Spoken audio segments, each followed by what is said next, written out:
Hey, good morning. Happy Friday. It's Friday, November 14th. I haven't been extremely happy lately, and I'm confused in everything.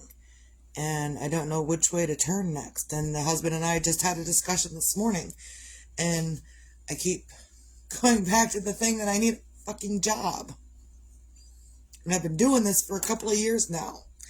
And every single time I think about it, something happens in my life to stop me. And I don't know why. But then, yesterday I had to go and pick up the kid from school.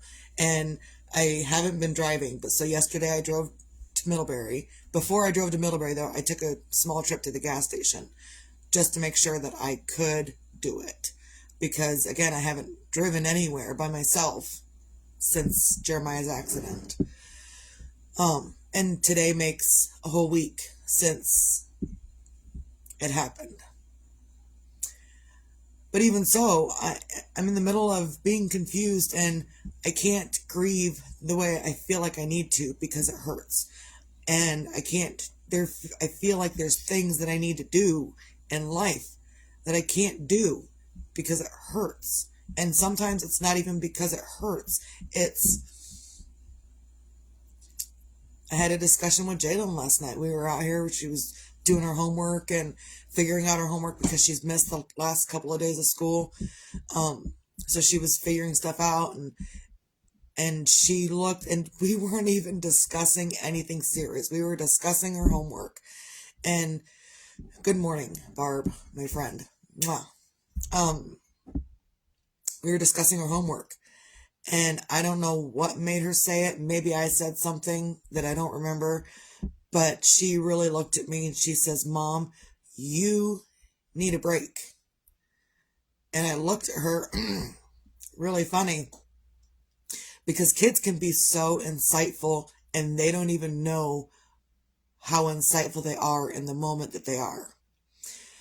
But I said to her, no, she was like, "You need a break, Mom, and the universe is giving you a break." I said, "Listen, kid, I was already going to take a break. Like, I wasn't setting up, I was already planning on not setting up my stuff outside like I've been doing all summer long. I was already planning on taking a break." But then I looked at her again and I said, without this accident of Jeremiah's, I wouldn't have taken a break. I had 40 mini breads for Grandma that were going to be going to a thing with Grandma, the fundraiser at work. And so that's what I was going to do. And then Jalen has a concert tomorrow. I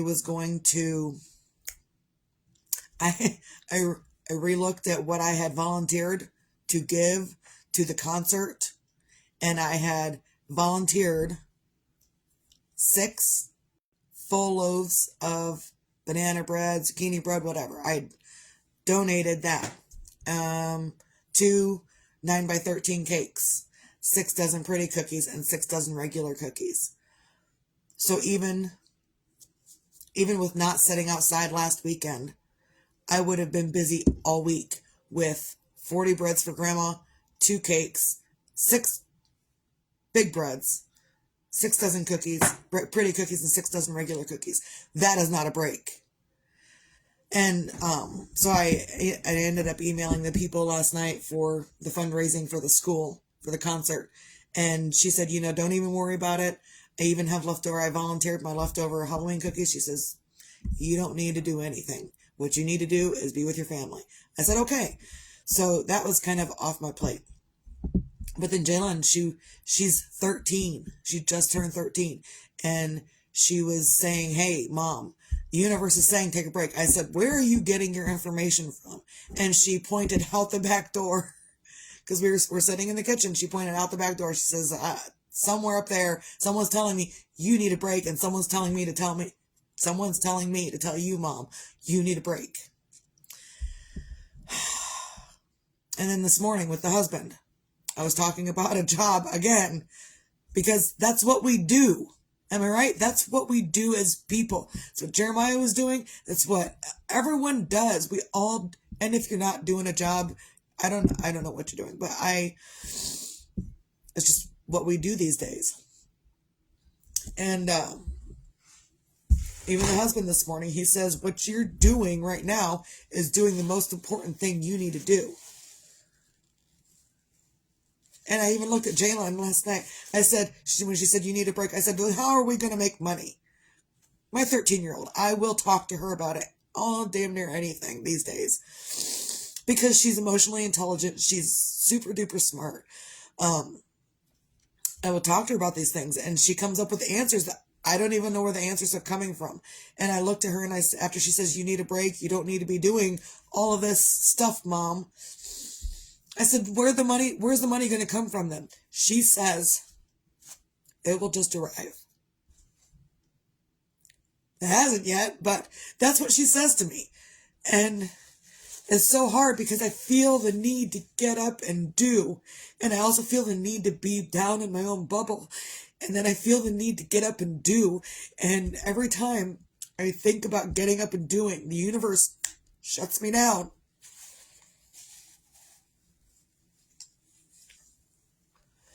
And it's so hard sometimes.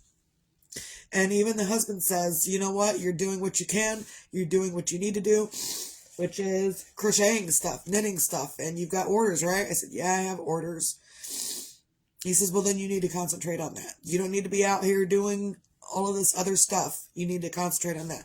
And even in the middle of thinking about wanting a job, I've still got to be available to pick up Jalen every day from school. I've still got to be available for different things. And if I go get a job anywhere, there are other people out there that don't show up to work.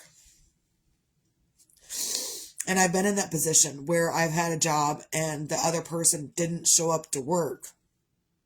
And I had to stay and work a whole nother extra shift on top of the one I already worked because the other person didn't show up. I can't put myself out there for something like that when Jalen needs me to pick her up. I can't, like, if I go to work and I'm supposed to get off at 2:00, but I need to pick up Jalen by 4:00 and, oh, these people didn't show up to work, so now you got to work till 5:00. I can't do that to Jalen. That's not fair to her. So I guess I'm just going to listen to what people are telling me to do. Sometimes it pays to shut up and listen. Granted, I pick and choose when I want to shut up and listen. Right now is not one of those times I'm shutting up, but I am listening to others and what they're telling me to do. Because I am confused, even in my own moments, I'm confused about what to do next. And I even said to my husband this morning, what do I do next? He says, do what you're doing. Well, you don't have to tell me twice to sit down and crochet because I will. And I will do it all the time or knit or whatever. But I do have orders for things. They're not big things, but they are orders nonetheless. And I want to stretch and I don't want to stretch. And so I kind of stretch within myself and it's not a stretch either way. So I'm just having a hard time. And I don't know when, the grieving will ease up. I don't know when my talk about Jeremiah will go down. I don't know. So until that happens, this is what it is. And you can either choose to scroll on or continue to watch, whatever. But I am also in the process of grieving and grieving out loud. Not just for me, but for others. I'm not the only one grieving. And I'm not the only one grieving over Jeremiah. And I'm not the only one grieving in general. Everyone is grieving over something. And it may be, 20 years ago, maybe 30 years ago, maybe 50 years ago, that they're still grieving. And they might not be grieving as hard as they did in the beginning, but they're still grieving. So there's a lot of days I miss my grandfather. In the beginning of Misty's life, before Misty was born, Misty's grandfather was completely like, this is not my grandchild. My mom wasn't married. And he refused anything to do with me because my mom wasn't married when she got pregnant with me.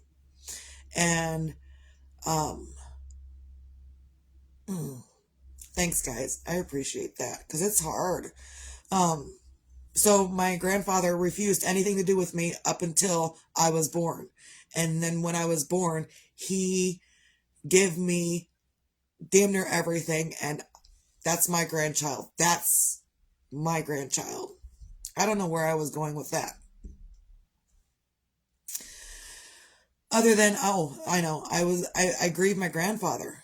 I don't grieve him in the same way that I'm grieving Jeremiah, but I grieve my grandfather. There's many things that I miss about him. There was one time, quite a few times, when my oldest, Brandon, was a baby and I would have to take him to the daycare and then go to school because I was a senior in high school. I was in between my junior year and my senior year of high school when I had Brandon. So even after I had Brandon, I had him July 25th. In August or September, I started school again and did my whole senior year. And that whole senior year, my grandfather picked me and Brandon up from the house every day, took us to the college because that's where the daycare was for the school people. And because it wasn't a thing to have teen moms with babies in high school. So that's what it is. So I took Brandon to the daycare and then he would drop me off at high school every single day. And he was kind of cantankerous. Like, he had a stroke in 1988. So he was kind of cantankerous. And he'd drop me off at school and he'd say, "Do you need money?" And I'd say, "No, Grandpa." And he'd say, "Well, do you just take the money?" So I grieve that, because that's what my grandfather did. I didn't ask for extra from my grandparents. They just gave. And I can only hope to aspire to be as great as my grandparents are. Because even my grandma today, these days, she's as great as he ever was. And yeah. So grieving is hard, no matter who it is. And sometimes you grieve different people differently. I thought I had hardened myself to grief. I've had several friends pass away, and I thought I said, you know what? I need to harden myself because it is hard. It's so hard on the system, on your own personal system. It's so hard. I can't grieve the way I want to. The way I want to grieve is I want to cry incessantly all day long, 24/7. I want to scream and rail at the world. But every single time I feel that, I can also feel everything constrict in my body. And since I don't want to cause anyone else to feel this way, then I have to calm down. And it's not easy to calm down. And a lot of people wouldn't have the strength to get on and do stuff like this in the middle of their grief. But again, I've already been doing these videos before now. Jeremiah would be calling me if I hadn't done my video yet. He'd say, "Hey, Mom, are you okay? You haven't done your video yet." So not only am I grieving out loud, but Jeremiah was always watching, always getting his advice.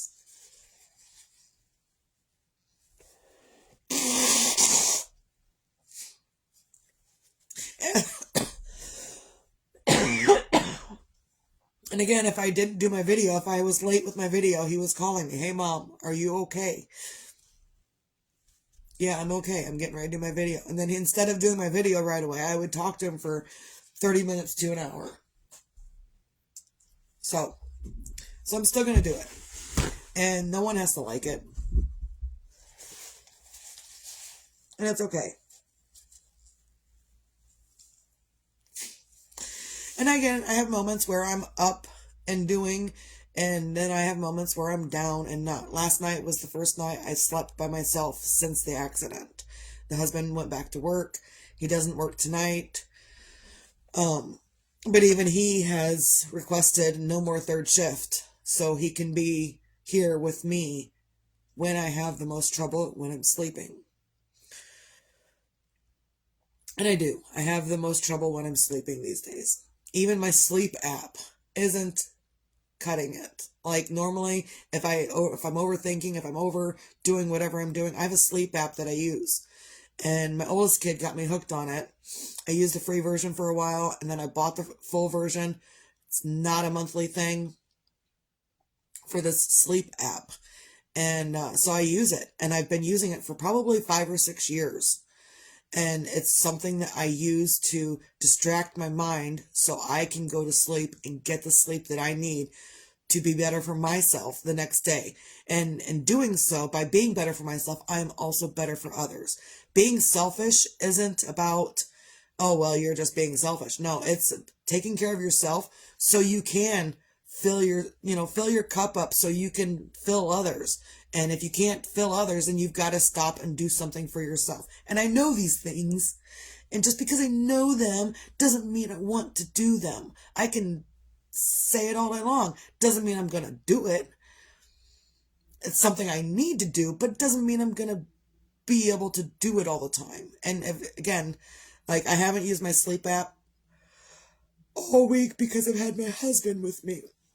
But also, he wasn't there last night, so I used my sleep app, and it still didn't help.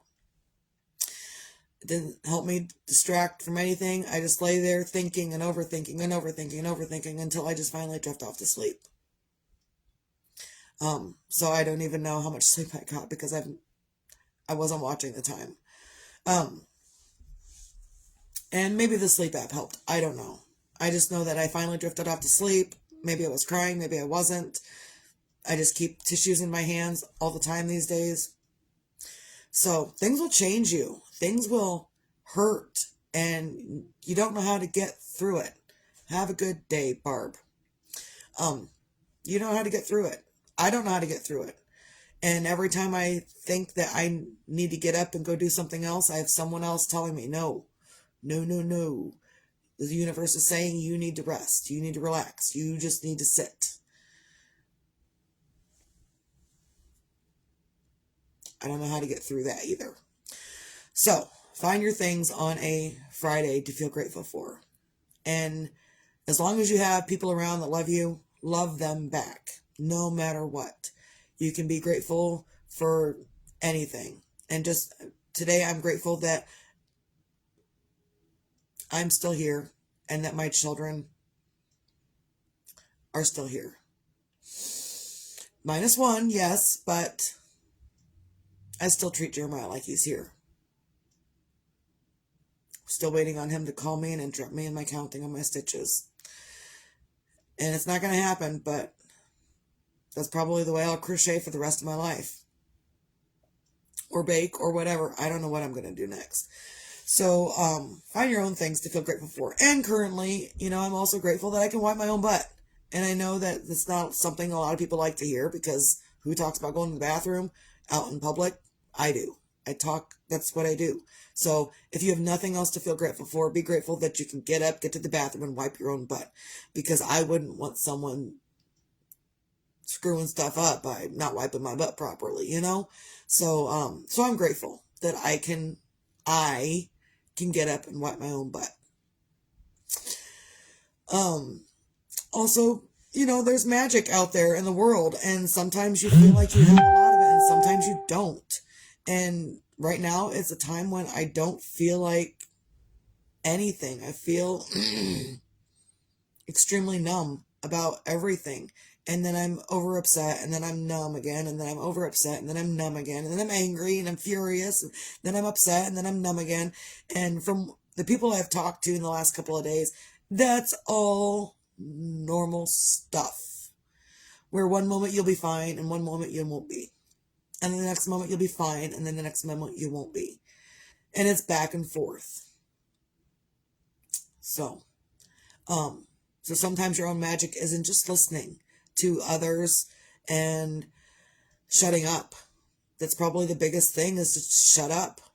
And I'm not saying it as a mean thing to say, but sometimes we talk too much, we think too much, we do so much here every single moment of every single day that sometimes we need to shut up. I'm not talking about shutting this up. That's part of it, yes. But shutting this up and just saying, you know what? Stop. And there was a meditation form that I had researched a couple years ago, and people that aren't used to meditation and they're trying to quiet their mind, it's a lot of redirecting yourself into shutting yourself up. And for example, okay, I'm sitting here, I'm trying to meditate, and the thought of this bill comes in that I've got to pay. No, I'm not thinking about that right now. I'm going to push it away and say, no, I'm not thinking about that right now. Or, Jeremiah comes back in and no, I've got to quiet my mind because I need that sanity for me. It's not saying I don't love him. It's not saying any of that. What it's saying is I'm important too. And every time a thought comes in, you're trying to meditate, you're trying to clear your mind. Every time a thought comes in, each one of those is an opportunity for you to practice saying, no, not right now. Maybe later, but not right now. Right now I'm doing this. And so another thought comes in, not right now. I'm not thinking of anything, so I'm going to push it away. And so if that happens 150 times in a 5-minute meditation, then you've practiced 150 times pushing these thoughts away to clear your mind for something else to happen. And a lot of times, a lot of the magic that happens is from you clearing your mind and shutting up and getting out of your own damn way to figure out what the next step is. And I can't shut up right now. I can't shut this stuff up right now. It's hard. Also, be your own sunshine, whether tomorrow's promised or not.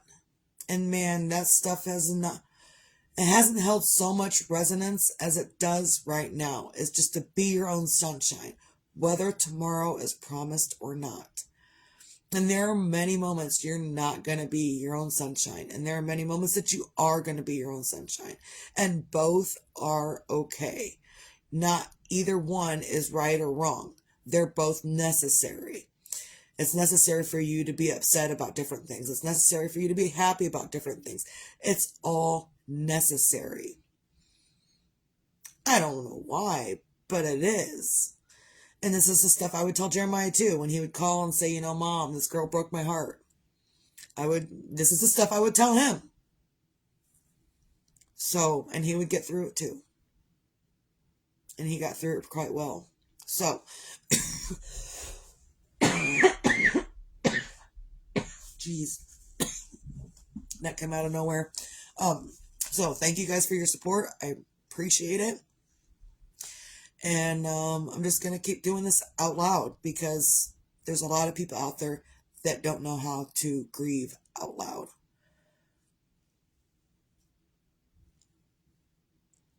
I don't know who's watching, but the only thing I see right now is Jeremiah in the corner of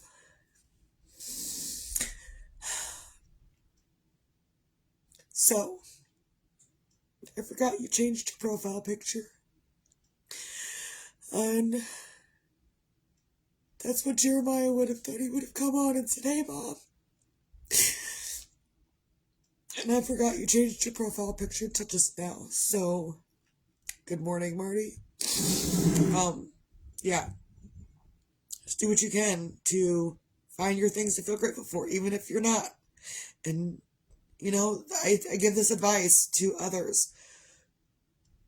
And sometimes I need to shut up and take my own advice. So, that's all I got. Hope everyone can have a great day. Don't let my stuff bother you. Because you can do your own thing. So, I'm going to get off of here and wait for Jeremiah to call and interrupt my stitches. That's what I'm going to do. Good morning, Tristan. I love you so much, and I hope that you are safe and well out there doing whatever you're doing. I hope you're safe and that you remain safe, and I can't stop anything from happening. I can't protect you. I can't keep you safe. Only you can keep you safe. So if you hear nothing else from your mom, only you can keep you safe. I can't be there all the time. So you've got to do it too. And not for me. Don't keep yourself safe for me. Keep yourself safe for you. Because by doing it for you, you're doing it for others. And by doing things for others, you're doing it for you. And it's back and forth all the time. So, that's all I got. I hope everyone else can have a great day. I will also do what I can to have a good day. And again, this isn't like I'm not always crying because, again, it will really tax my body and I've got to keep myself safe for others. It's selfish and selfless at the exact same time. Steve out.